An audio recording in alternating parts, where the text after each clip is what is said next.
Sa isang malayong probinsya, isang dating guro. Si Madam Nelly ang naaawa nga sa kanyang kapitbahay. Paano ba naman? Palagi niyang nakikita. Palagi na lamang toyo, asin, mantika ang ulam ng mga ito. Hindi naman sa minamasama niya, hindi naman sa minamaliit niya ang pagkain ng mga ito. Kaya nga lamang ay sadyang hindi nga ito malusog para sa kanila, lalong-lalo na sa mga bata. Napakaliit pa ng mga iyon. Walang sustansyang makukuha sa pagkain kanilang kinakain sa araw-araw.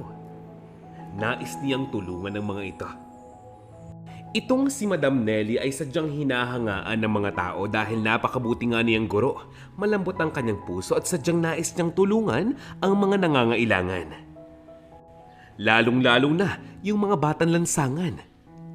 Alam nila, marami ng chariting natulungan itong si Madam Nelly. Super Mom nga ang tawag sa kanya ng ilang mga kabataan. Pero ngayong medyo maedad na nga si Ma'am Nelly, limitado na ang tulong na kanyang naibibigay sa mga tao. Ganoon pa man, humahanap pa rin siya palagi ng paraan upang makatulong. Dahilan upang siya'y abusuhin na nga ng ibang mga tao. Palagi na lamang siyang inaabuso ng mga ito. Paano? Hingi ng kung ano-ano. Kahit akong tutusin, hindi na nga ito kailangan. Sila ay nagsisinungaling, nagkukunwari. Sabi ng iba, wala silang trabaho. Ang sabi ng iba, meron silang karamdaman o kapansanan. Pero ang totoo, hindi naman. Sobrang naaawa na nga itong si Romeo sa kanyang Ma'am Nelly dahil siya bilang isang personal driver, nakikita niya mismo ang itsura ng mga taong tinutulungan ni Ma'am Nelly. At kitang-kita niya kung gaano kabastos ang mga ito ni hindi marunong magpasalamat. Basta na lamang aalis kapag nabigyan ng tulong. Matindi, hindi ba? Si Romeo kasi, hindi lamang basta isang driver. Siya rin ang personal assistant ni Madam Nelly sa mga charity, sa mga taong kanyang tinutulungan. Itong si Romeo ang kanyang kasakasama. Ito kasing si Ma'am Nelly, hindi lang siya isang guro. Hindi lamang siya basta isang matulunging babae. Nagmula kasi ito sa isang mayamang angkan. Pero hindi katulad ng iba, hindi siya mapang-angkin, hindi siya madamot at sadyang mabuti ang kanyang kalooban. Mula nang mamatay ang kanyang asawa, ilang taon na nga ang nakakalipas, iginugol na nga niya ang kanyang panahon sa pagtulong sa mga tao. Binibigyan niya ng pagkakataong kumita ang mga ito. Binibigyan niya nga ng trabaho at kaunting pera para sa negosyo. Itong si Madam Nelly, ang nais nga sana niya ay makatulong sa maraming tao pero dapat hindi public. Hindi niya kailangang ipakita sa karamihan ng mga tao ang kabutihang kanyang ginagawa. Dahil ang mahalaga sa kanya, kita siya ng Diyos. Sapat na iyon. Kaya lang kahit anong gawin niyang lihim, imposible niya ngang maitago ang katotohanan na siya ay isang mabuting tao. Dumating sa punto na parami ang taong humihingi nga ng tulong sa kanya. Abay daig pa ang politiko. Dahilan upang madalas na nga siyang pagsabihan ng kanyang mga kamag-anak. Lalong-lalo na ng kanyang mga kapatid. Sa 5 magkakapatid kasi, itong si Madam Nelly lamang ang mabuti ang loob sa karamihan. Itong si Madam Nelly nga lamang ang nais tumulong sa mga taong nangangailangan. Kumpara sa 4 niyang mga kapatid, wala silang mga pakialam. Ang 4 na mga kapatid ni Ma'am Nelly, lahat nasa Amerika na. Ubod ng yaman na. Kung tutuusin, si Madam Nelly pa nga ang gumawa ng paraan upang mapadala sa Amerika ang kanyang mga kapatid na ito. Kaya lang, sadyang mahal nga nitong si Madam Nelly ang kanyang trabaho sa Pilipinas bilang isang guro. Mahal na mahal niya ang kanyang mga estudyante. Hindi niya kayang bitawan ang responsibilidad bilang isang pangalawang magulang. Subalit saan nga ba galing ang kayamanang mayroon ang pamilya ni Madam Nelly? Ang sabi ng karamihan, dapat lamang daw na tumulong itong si Madam Nelly dahil ang perang kanyang ipinutulong naman sa iba ay galing din daw sa mga tao. Paano? Ang lolo at lola kasi nitong si Madam Nelly naging politiko nga noon. Kaya lang alam niyo na, Kapag sa politika, gagawan ka talaga ng kung ano-anong balita.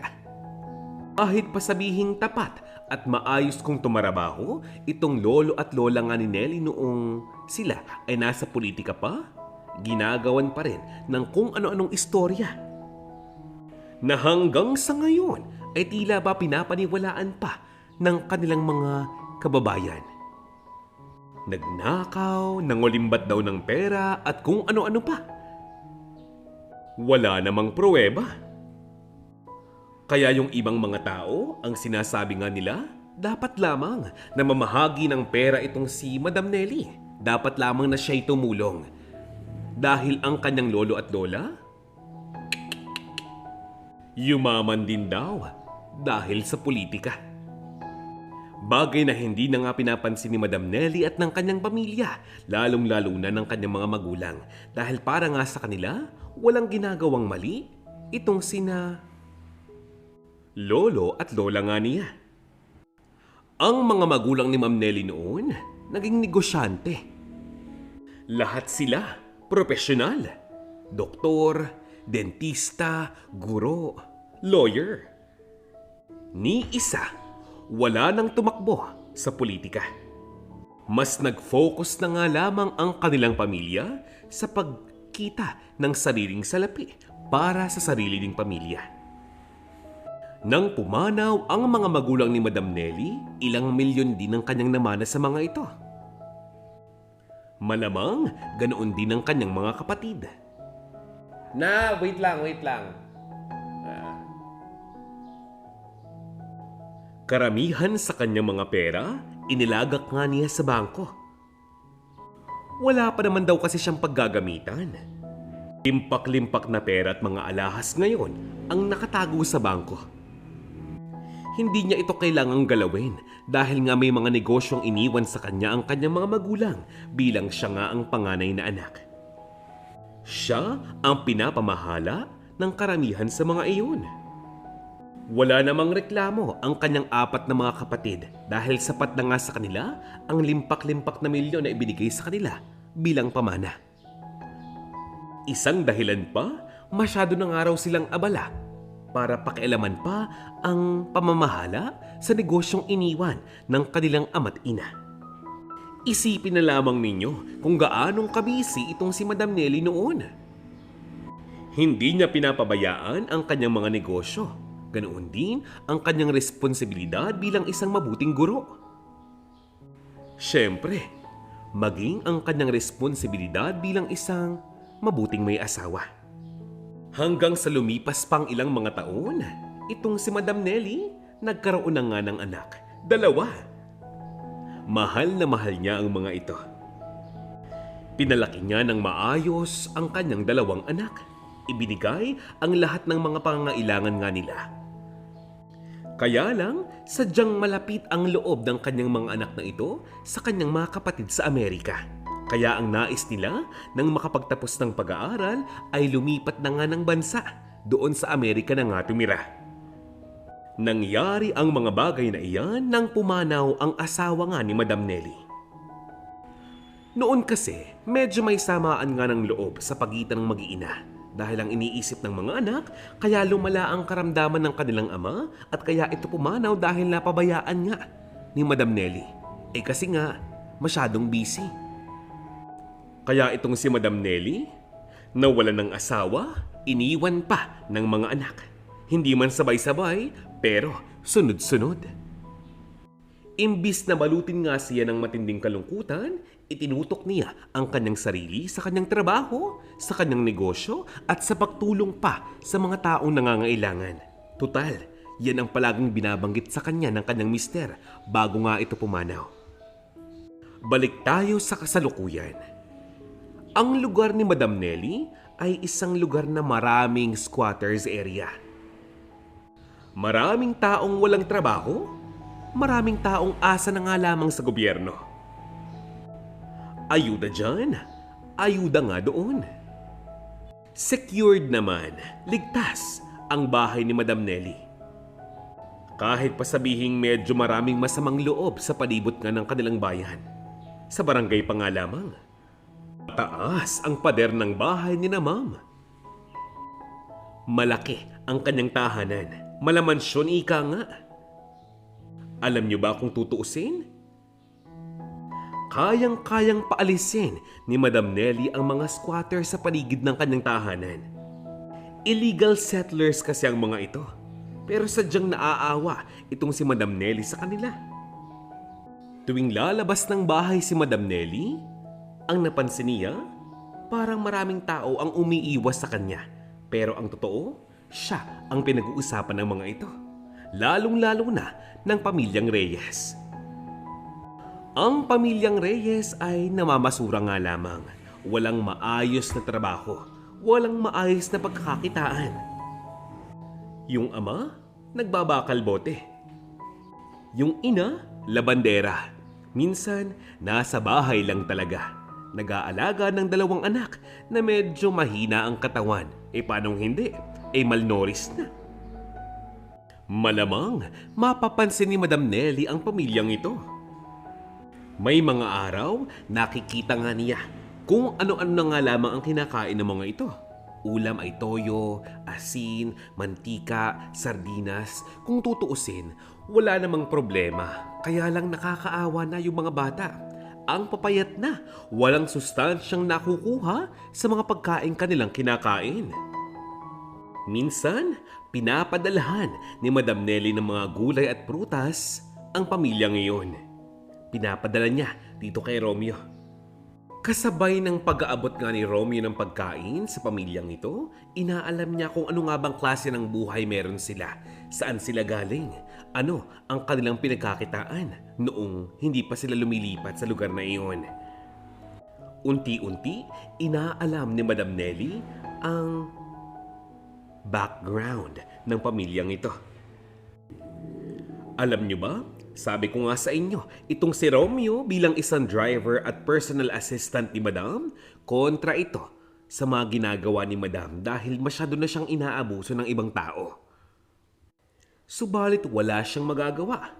Kailangan niyang sundin ang nais ng kanyang boss. Ang sabi ni Madam Nelly, mabuting tao naman daw ang pamilyang ito.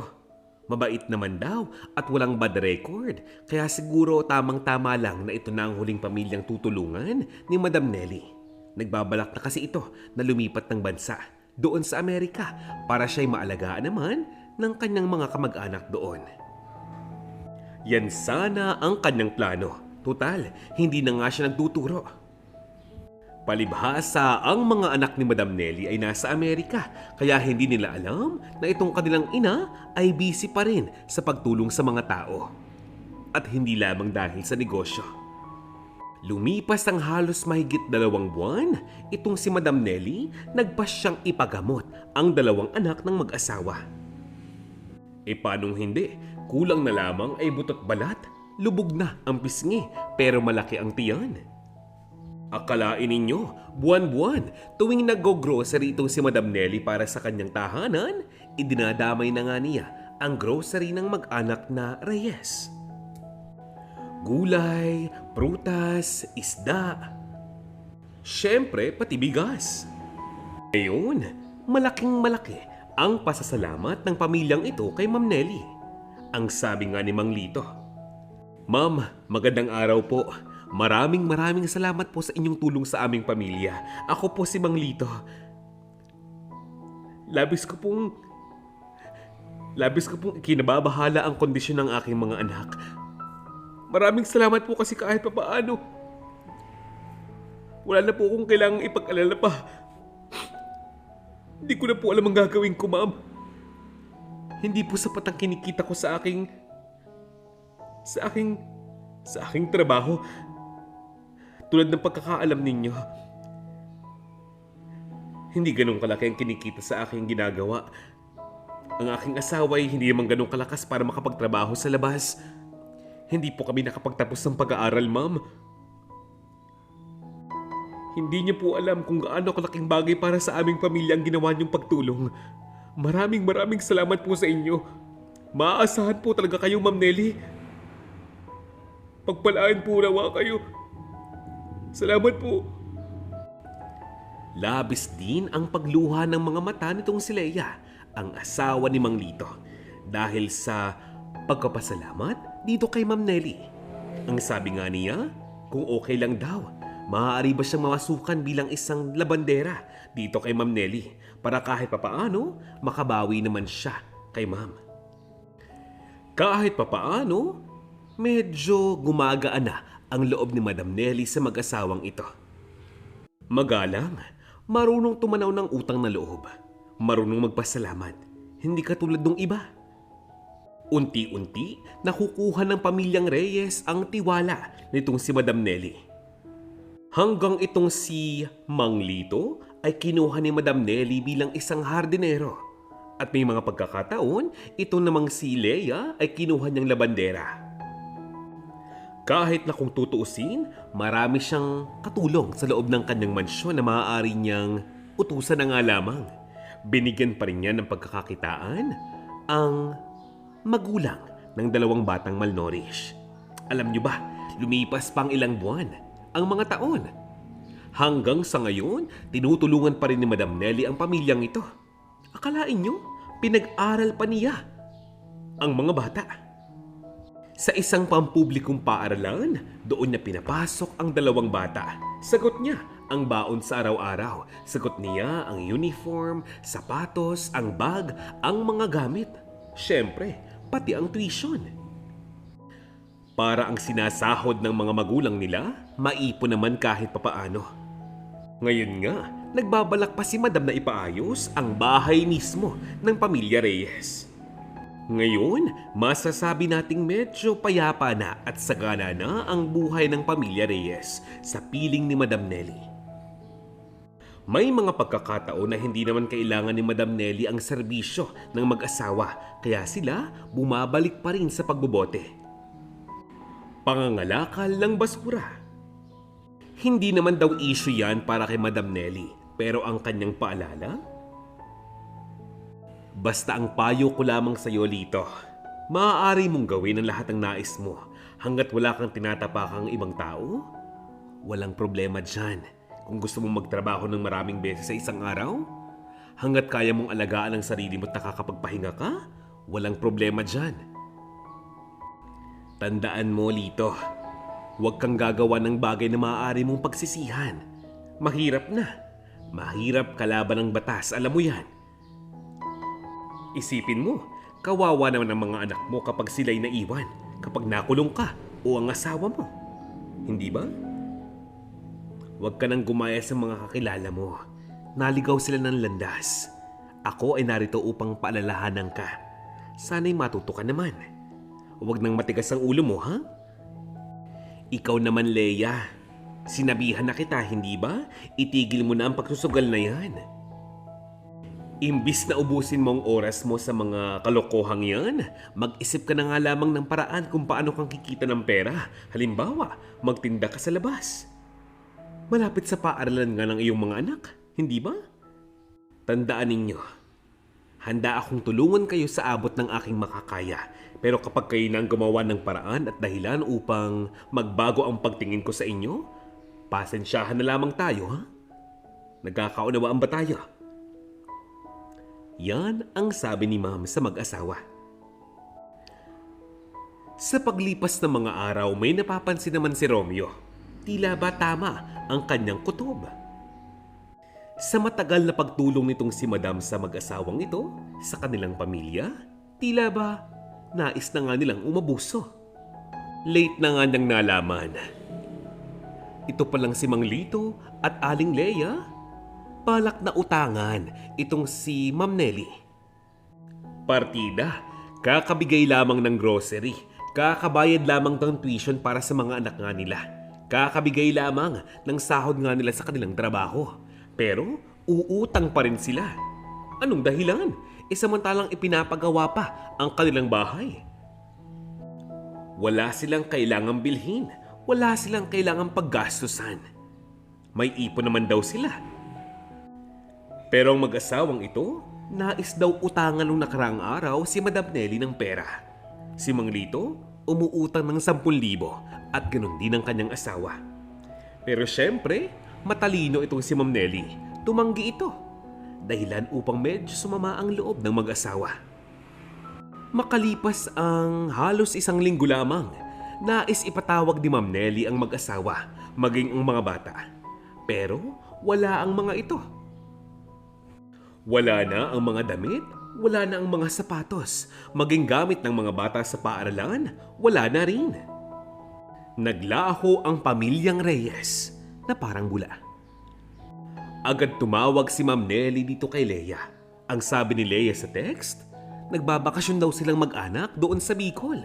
Miss na nga raw kasi nila ang kanilang mga kamag-anak doon. Wala naman daw kailangang ipag-alala itong si Madam Nelly dahil uuwi naman daw sila pagkatapos ng halos isang linggo. Kaya lang, makalipas ang isang linggo, muling tumawag itong si Ma'am Nelly dito kay Leia. Ang sabi niya, meron daw karamdamang iniinda ang kanyang mga magulang doon. Hindi daw niya magawang iwanan. Nagpapa-ospital pa daw kasi. Lumipas ang isang linggo. Ito raw kanyang ina ay pumanaw na dahil mahina na nga daw ang katawan. Nakaburol na, kaya raw hindi niya magawang iwan. Nakakahiya naman daw sa kanyang mga kapatid kung ngayon pa siya aalis, hindi ba? Kaya makalipas pang muli ang isang linggo, tumawag muli itong si Ma'am Nelly. Nais niyang alamin sa mag-asawa kung sila ba ay babalik pa. Kinokontak na kasi ng eskwelahan itong si Ma'am Nelly dahil ang mga bata hindi na nga pumapasok sa kanilang mga klase. Baka mag-fail ang mga ito. Ang message ni Ma'am Nelly sa mag-asawang Leia at Lito? Leia, Lito, kamusta na? Kanina pa akong tumatawag sa inyo, bakit hindi naman kayo sumasagot? Kaya ito, nag-text na lamang ako. Hinahanap na ng paaralan ng mga anak ninyo. Baka mag-fail sila sa mga subject nila. Kailan ba kayo uuwi? Kailan ba kayo babalik? Leia, Lito, nais kong makausap ang mga bata. Sayang naman ang panahong ginugol nga nila sa paaralan kung ngayon pa sila babagsak, hindi ba? 2 buwan na lamang. Mag-high school na ang mga yan. Sayang naman kung ngayon pa sila babagsak. Sayang naman. Alam nyo ba? Balak ko sanang i-enroll ang mga yan sa kabilang high school, sa kabilang bayan. Magandang edukasyon doon. Huwag kayong mag-alala. Sagot ko na ang lahat ng mga pangangailangan doon. Kaya ngayon, kailangan ko silang makausap. Kailan ba kayo uuwi kasi? Yan ang sabi ni Madam Nelly. Wala siyang binuksang kahit na anong topic tungkol sa trabaho o sa kahit na anong usapan tungkol sa pera. Pero itong si Leia, bastos kong sumagot. Ang sabi niya, wala na nga raw pakialam pa itong si Madam Nelly kung babalik pa sa paaralang iyon ang kanyang mga anak o hindi. Lahat-lahat na lamang daw ba ay kailangang sabihin sa kanya, ihingi ng permiso sa kanya? Pati ba naman daw ang papasukang high school ng mga bata ay papakailaman pa nitong si Madam Nelly? Grabe naman daw. Ang dagdag ni Leia, wag na nga raw tawag ng tawag at text ng text itong sina Ma'am Nelly at Romeo sa kanila dahil sila nga daw ay busy-busy pa. Masyado daw malaking abala ang mga ito sa kanila. Dahilan upang magulat itong si Ma'am Nelly sa tugon ng kanyang kausap. Ang sabi ni Ma'am, aba Leia naman. Ano nangyari? Bakit parang napakabastos mo yata makipag-usap sa akin? Parang hindi ganito ang pagkakakilala ko sa iyo. Leia, Lito, hindi ako nangingialam sa buhay ninyo o sa buhay ng mga anak ninyo. Tumutulong lamang ako. Nagtatanong lamang ako. Ako ang nagsisilbing guardian ng mga bata sa paaralan. Anong gusto niyong isagot ko sa paaralan ngayon? Na hindi ko alam kung nasa ng mga batang yan?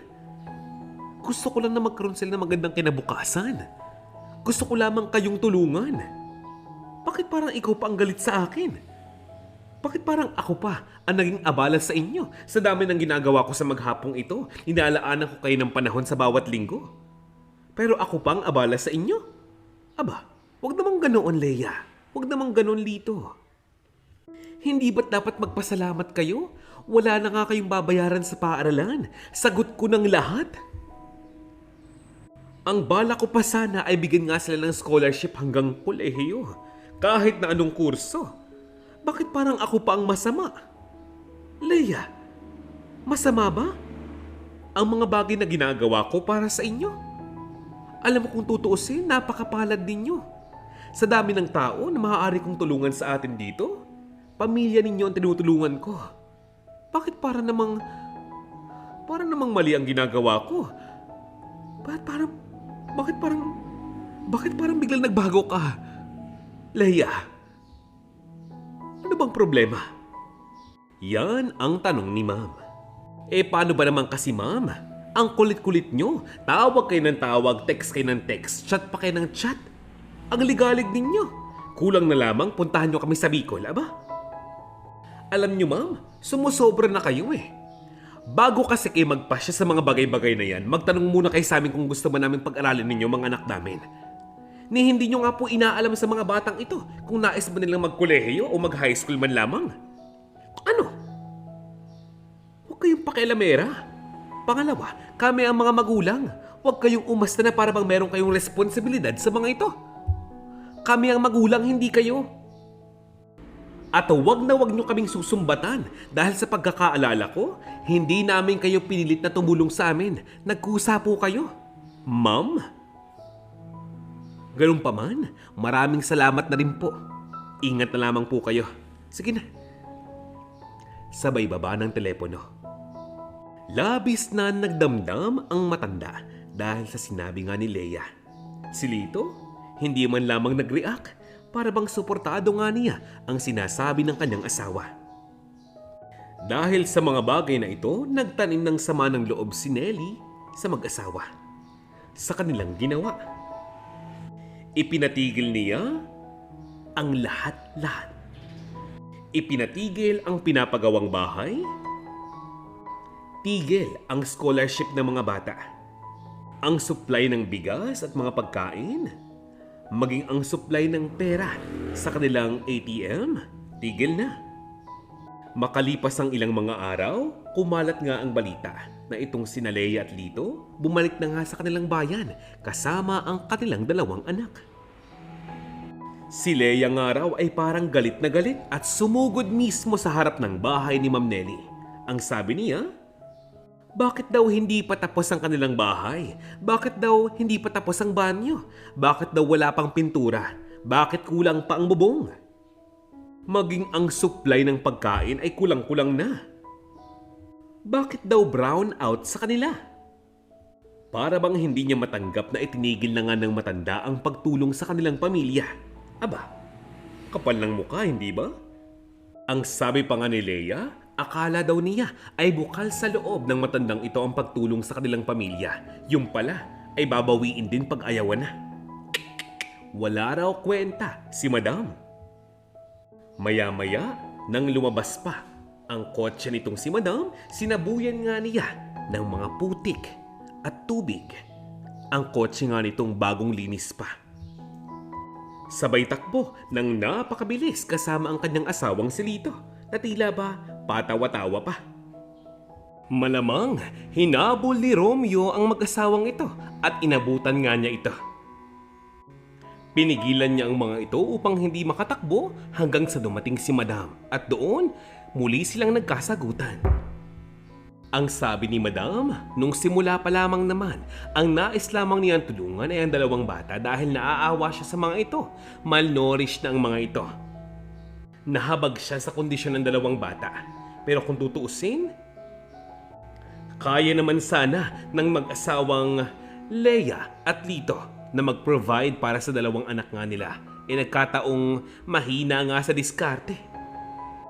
Kaya kasabay na tinulungan ni Madam ang dalawang bata at ang mga magulang nga nila. Hindi naman niya lubos sa kalain na siya pala'y aabusuhin pa rin sa huling pagkakataon. Itinuring niyang pamilya ang mga ito. Ngayon, iba na ang sitwasyon. Kailangan na magbanat ng buto ng maayos ng dalawang mag-asawang ito upang makapag-provide sa dalawang bata at para sa kanilang mga sarili. Kung tutuusin, dapat dati pa niya nga itong sinabi. Pero dahil mabuti ang loob nitong si Madam Nelly, nagtiis siya. Hinabaan niya ang kanyang pasensya. Pero ngayon, punong-puno na nga ito. Tunay nga ang kasabihan, masamang magalit ang tunay na mabait. Ang nangyari, hindi na nga lamang itong si Leia ang kasagutan nitong si Madam Nelly at Romeo, maging si Mang Lito. Ay, mga tao nga naman, walang utang na loob. Ngayon, hindi na nga kinakausap at pinapansin ni Ma'am Nelly ang mga tao sa kanyang paligid, lalong-lalo na ang mga taga-squatters area. Dahil sa nangyaring ito, parang pinalabas pa ng pamilyang tinulungan niya na siya pa ang masama. Umipas ang ilang mga araw at mga buwan, ang akala nga nitong si Madam Nelly ay okay na ang lahat. Nag-focus na nga lamang siya sa kanyang mga negosyo. Naglaan siya ng tamang panahon para sa kanyang sarili, nag-enjoy kahit papaano. Habang inaasikaso niya ang kanyang mga papeles patungo ng ibang bansa. Sa makatwid, naka-move on na sa isyong ngayon si Ma'am. Kaya lang isang gabi, habang siya'y nahihimbing sa kanyang pagtulog, maging sina Romeo at ilang mga kasambahay ay tulog na rin. Alauna na kasi ng madaling araw. Nagawang makapasok ng mag-asawang Lito at Leia sa pamamahay ni Madam. Alam nga kasi nila kung saang parte ng mansyon may pinakamaluwag na seguridad. Aba, kung iisipin, parang planado ang lahat. Gamit ang isang pampatulog na nakalagay sa spray, nagawang maihalo ng mag-asawang ito ang gamot na iyon sa air conditioner ng bahay at ng mga kwarto ni na Madam Nelly. Ilang minuto pa bago tuluyang umepekto ang gamot. Kaya itong si Romeo medyo naalimpungatan pa. At dahil nga siya'y pamilyado, nais niyang puntahan muna ang kanyang pamilya. Nag-text kasi ang kanyang asawa na meron daw silang problema sa bahay sa mga anak ika nga. Kaya itong si Romeo nagpunta muna sa kanilang tahanan na di naman kalayuan sa mansyon ng matanda. Pero hindi niya nga nahalata na may nakapasok na sa mansyon. Malalim na ang gabi noon, halos mag-aalas 2 na nga ng madaling araw. Tahimik ang paligid. Nagawang limasin ng mag-asawang Lito at Leia ang lahat ng pera at alahas ni Madam sa loob ng kanyang cabinet. Alam nila na hindi nga ito nakalak. Dahil medyo makakalimutin si Madam, nakakalimutan niya kung saan niya naipatong ang kanyang mga susi. Dahil may ipinapagawa nga siyang parte ng bahay, mahalaga para sa kanya na meron siyang hawak na cash. Malaki kasi ang kanyang tiwala na wala namang ibang makakapasok ng kanilang tahanan kundi siya lamang at ang kanyang mga pinagkakatiwalaan. Alam niya na siya lamang ang tanging makakapasok sa loob ng kanyang kwarto. Well, yan ang kanyang akala. Hindi niya alam, matagal nang nakapagpagawa ng duplicate key ang mag-asawa. Ilang daang libong piso, halos 1 milyon na nga ang nakuhang cash ng mag-asawang Lito at Leia. Hindi pa kasama sa kwentahan dyan ng mga antigong alahas, lalong-lalo na ang mga pamanang ginto ng kanyang ama, na halos 1 milyon din ang halaga. Hindi lamang alahas, maging mga pagkain sa kusina, hindi pinatawad ng mag-asawang ito. Mga imported na pagkain, mga tsokolate. Ilang mga grocery. Ay nako, halos kuning lahat ang laman ng refrigerator. Pati hilaw na karne, kinuha rin. Palibhasa ay matagal din silang tumira sa tahanan ngayon ni Madam. Alam na nga nila ang pasikot-sikot. Napakabilis ng mga pangyayari ngayon. Nagawang makatakas ng mag-asawa, bit-bit ang lahat ng ninakaw. Nagising si Madam, halos mag-aalas 5 na. Ni hindi man lamang siya naalimpungatan, ni hindi man lamang nagising sa kaluskos at ingay ng dalawang mag-asawa. Paggising niya, akala niya nakatulog siya ng masarap. Pero paggising niya, pagmulat ng kanyang mga mata, halos maubos ang laman ng kanyang kwarto. Nawawala ang kanyang mga bag at sapatos, ang kanyang mga alahas. Ang kanyang salapi, nawawala rin. Siyempre, sumigaw ang matandang ito. Tinawag niya ang kanyang mga kasambahay. Ang mga ito, Halos kamumulat-mulat lamang. Takang-taka dahil hindi man lamang sila nagising nung mangyari ang krimen. Muntikan pa nga silang pagbintangan ni Romeo. Kung simpleng magnanakaw lamang ang pumasok sa bahay nga nitong sina Ma'am, mahihirapan ito na makapasok sa mga pintuan. Pero ni basag na bintana ay wala. Pangalawa, parang nakakatawa naman kung ang magnanakaw na ito ay papasok sa bahay ng may bahay at kukunin pati ang groceries ng mga may-ari. Ngayon, tila ba may ideya na ang mga ito kung sino ang pumasok sa loob ng tahanan nga ni Madam. Imposible nga daw silang magkamali. Hindi pa sumisikat ang araw, sa tulong ni Romeo, nagpunta nga sila sa barangay hall at ipinahanap ang mag-asawa.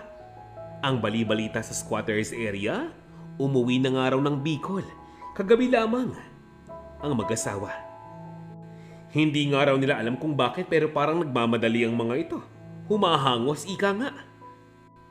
Ipinablatter ni Madam ang mag-asawang ito. Gamit ang kanyang koneksyon, nagawa niyang makahanap ng paraan upang makahingi ng tulong sa mga pulis at investigador upang mahanap ang mag-asawang ito. Maaaring napakalawak ng Bicol, pero maliit lamang ang Pilipinas. Kayang-kayang ipahanap ni Madam ang mga taong ito. Sa tulong ng mga kamag-anak nga niyang profesional, imposibleng hindi mahanap ang mag-asawa. Lumipas ang 1, 2, 3 araw, subalit wala pa ring balita. Dahil sa insidenteng ito, medyo sinamaan ng lasa itong matandang ito. Tumaas ang kanyang presyon dahilan upang mahirapan siya sa paghinga. Agad naman siyang dinala sa ospital nitong si Romeo. Maging ang focus ng kanyang mga kamag-anak ay hindi na nga sa mag-asawang magnanakaw, kundi kay Ma'am Nelly na. Napakaraming tao ngayon ang naaawa sa kanya. Hindi na nga pinaalam ni Madam Nelly sa kanyang 2 anak sa Amerika ang nangyaring insidenteng ito. Nakakalungkot dahil lumipas pa ang ilang mga linggo, wala pa ring balita. Subalit isang araw, bumalik ang mag-asawang Lito at Leia na parang walang nangyari. Halos lumuhod ang mag-asawang ito sa harap mismo ng bahay ni Madam at humihingi ng kapatawaran. Mukhang sa mabilis na panahon ay naubos ng mag-asawang ito ang lahat ng pera at kayamanan na kanilang ninakaw kay Madam. Nagmamakaawa sila ngayon na baka naman maaaring iurong na ang mga kasong nakabinbin para sa kanila. Na akala mo baga ay napakasimpleng bagay lamang ang kanilang ginawa. Galit na galit ang loob ni Madam pero pinigil niya ito. Humarap siya sa mga tao ng kalmado. Ngayon kasi, si Leia, hinahabol na rin ng kanyang pinagkakautangan. Ginamit niya kasi pang sugal ang kanyang mga nanakaw. Samantalang itong si Lito, inaatake ng karamdaman sa kanyang tagiliran. Masakit daw ang kanyang pag-ihi at tila may dugo pang humahalo. Ang mahirap dyan, ngayon lumalabas ang mga karamdaman sa katawan ng 2 nga nilang anak. Kahit saan sila magtungo, walang tumatanggap sa kanila. Maging mga kamag-anak nga nila, pinagtatabuyan sila. Kaya ngayon, ang tanging huling paraan ay humingi ng kapatawaran kay Madam. Ang tanong, papatawarin kaya sila ng napakabait na babaeng ito? Madam, pangako ko po sa inyo, magpapakabait na po ako. Hindi na po kami uulit, Madam. Patawarin niyo po kami. Kailangan po namin ng tulong ninyo ngayon, Ma'am. Patawarin niyo na po kami, Ma'am. Ma'am, kung kinakailangan ko pong humalik sa inyong mga paa, gagawin ko po. Akmang hahalikan na nga ni Lito at Leia ang mga paa ni Madam pero pinigil niya ang mga ito.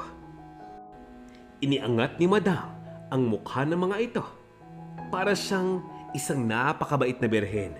Nakangiti siya sa harap ng mga taong nagnakaw sa kanya ng milyong halaga.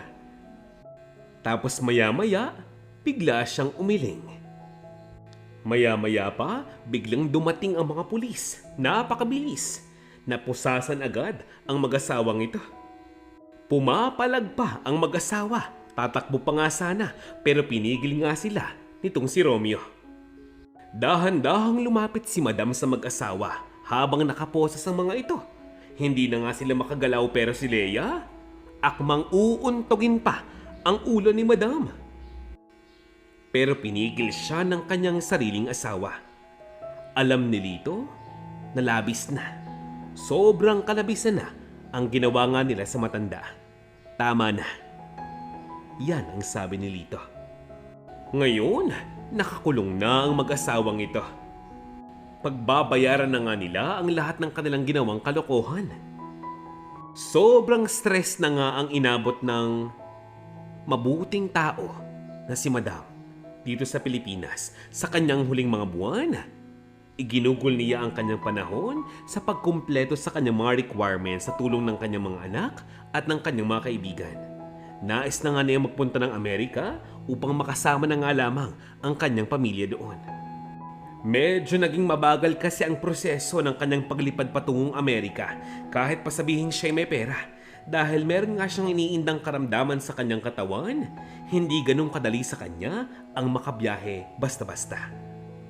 Napag-alaman ng mga investigador na ipinagyabang lamang ng mag-asawang ito ang mga kayamanan, ang mga ginto, ang mga alahas doon sa Bicol. Palibhasa, hindi marunong tumingin kung tunay ba o hindi ang mga alahas na iyon, akala nila ay peke.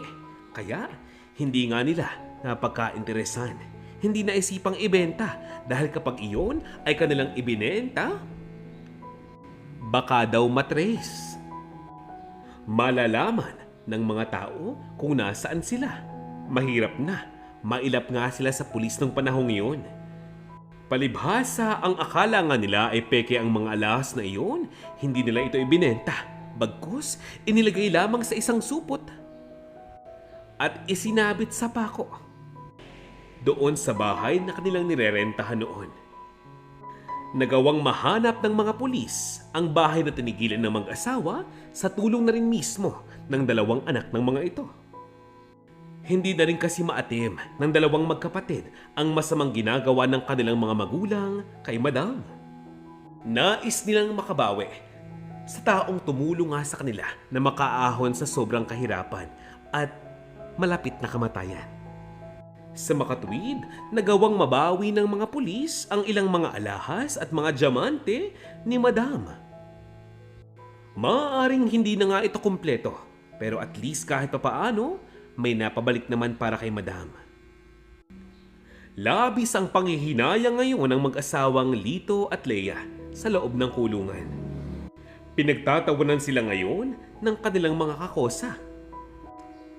Ngayon, ilang taon pa ang kanilang bubunuin bago nga sila makalabas ng kulungan. Mahigit 50 taon. Ang tanong, buhay pa kaya sila pag sila'y nakalabas? Meron pa kaya silang babalikang pamilya kung magkataon? Ngayon pa na ang kanilang dalawang anak ay malubha na rin ng sakit? Ngayon na ang kanilang mga kamag-anak ay galit din sa kanila dahil ang mga ito ay nadamay pala sa mga kasong inihain ni Madam para sa mag-asawa. Walang nakakaalam sa hinaharap. Isang bagay lamang ang sigurado. Ngayon, haharapin ng mag-asawang ito ang parusang nararapat sa mga kasalanang ginawa nga nila. Si Ma'am Nelly, ipinagpatuloy ang buhay doon sa Amerika sa piling ng ilang mga kapatid, pinsan, at mga anak. Wala siyang ibang ginagawa ngayon kundi mag-focus sa kanyang sarili upang mapanatili niya ang tibay at lakas ng kanyang katawan. Ang mahalaga sa kanya ngayon, kailangan niyang makabawi sa kanyang sarili at sa kanyang mga anak. Sa huling parte ng istoryang ito, nais kong tanungin ka. Nais kong malaman ang iyong opinyon. Kung ikaw si Ma'am Nelly, ipagpapatuloy mo pa rin ba ang pagsuporta at pagtulong sa mga tao pagkatapos ng ginawa ng mag-asawang Reyes sa iyo? Comment down below na. Shoutout time! Binabati ko po ng isang maligayang araw sina Miss Erlinda Claveria, Bong Delgado, Elena Elefan, Presi Katsia, Virgie Verhelda Dios, Josephine Mapalad, Mirna Josue, Merleline, Yolinda Castillo, hello, Estelita Reyes, Merced Pineda, Lani Ibanez, Lloyd Mendones, Teresita Abagat, at Mylene Del Rosario. Muli po ay maraming salamat sa inyong pakikinig sa ating istorya ngayong araw. See you again next time. This is Vonnie Malia TV. Paalam po.